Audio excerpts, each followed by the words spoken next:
A 13-year-old boy who was tragically killed 35 years ago now gets a proper headstone and identity.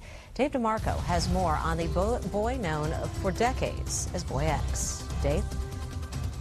Well, Pam, there are two gravestones here now at the site at Memorial Park Cemetery up in Butler Township. The one here in the back says Boy X, as usually known, and then the other says Jimmy Dean Johnson, found dead exactly 35 years ago today. Now, the case had baffled police until just a couple of months ago when Jimmy's sister in Alabama came to them with the picture of Jimmy, asking them to check DNA to see if he could be Boy X.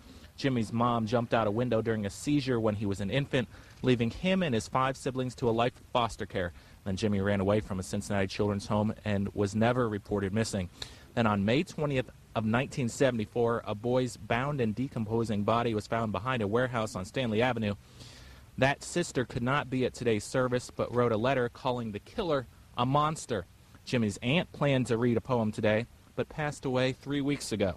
The family is glad she got some closure before her death, knowing the boy who was a drifter has a resting place.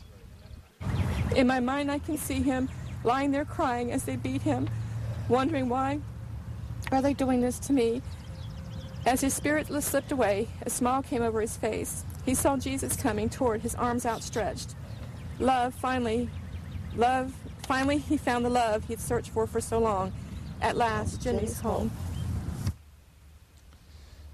And police are hoping this new exposure could finally help them solve this case. They have reopened it as now the homicide of Jimmy Dean Johnson. In fact, they returned to that scene today, 35 years later, searching for clues.